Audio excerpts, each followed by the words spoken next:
Guys, nandito kami ngayon sa Main Gate Square Mall sa Bacoor, Cavite to join Crusaders Taekwondo Championship. Medyo maaga ang aming biyahe para makapag-prepare ang mga kids. Ito ang unang challenge na silalihan ng Lukban Taekwondo Club. Medyo tense sa mga kids dahil beginners sila, first timer kumbaga. Bale, ang challenge na to ay may tatlong klase ng event. Pumsi, speed kicking, at sparring. Pero dalawang event lang ang pwedeng salihan ng mga kids. So, kailangan nilang mamili dun sa tatlo kung ano yung prefer nila. Si Jan kasi ang pinili niya ay Pumsi at saka yung main event, yung sparring. Ayan, para ma-experience naman niya yung sinasabi nilang bugbugan. Ayan, nagpe-prepare na sila. Ayan, nag-stretching na para ipakondisyon na yung kanilang mga sarili. Ayan. Sila rin mismo nagtutulungan ng stretching nila. Tutulungan nila si Jan mag-stretch. Ayan, nakakatawa. Ayan. Unti-unti nang dumadami yung mga tao dyan. Tapos kami mga mami, syempre, nandun lang sa gilid para support lang. Ayan, nagpa-practice na sila. Yung mga prefer nila kung saang event sila. Kagaya niyan na Pumsi. Tapos yung iba stretching yun. Ayan, kitang-kita nyo naman yung mga bata. Masyadong flexible sila. Nakakatawa yung mga batang below 3 years old and 4 years old. Sobrang agresibo talaga nilang matuto ng taekwondo. Willing talaga sila maiuwi yung medals. Bali, tatlong klase kasi yung medals na ibibigay nila. Bronze. Ayan guys. Yung silver. At syempre, yung pinaka top 1 ay ang gold medal.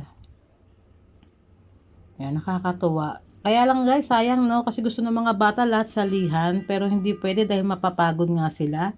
Ayan, nag-start na sila, si Jan.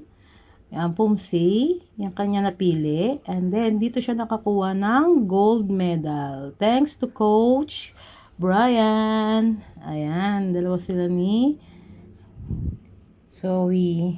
Ayan, nakikita nyo ba guys, yung maliit na bata? Ang cute-cute niya, diba? 3 years old lang yata siya, pero ibang group siya eh. Hindi siya nahihiyang sumali dun sa mga nagpa-practice kasi gusto niya talagang matuto. Tapos ikot-ikot lang yung tatay niya kasi tinitingnan siya kung saan siya pupunta. O diba? Nagpa-practice nila para sa sparring nila yan. Then, lunchtime na muna para na lang din kami nag-picnic sa mall. Ayan, nagbaon kami mga parents para makatipid kami. Ginawa namin picnic yung mall.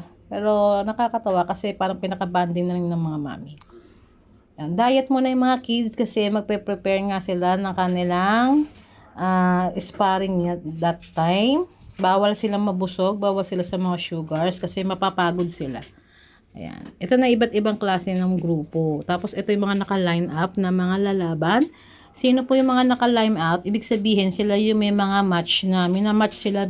Depende sa edad nila tsaka sa height nila. Tsaka sa kung anong grade.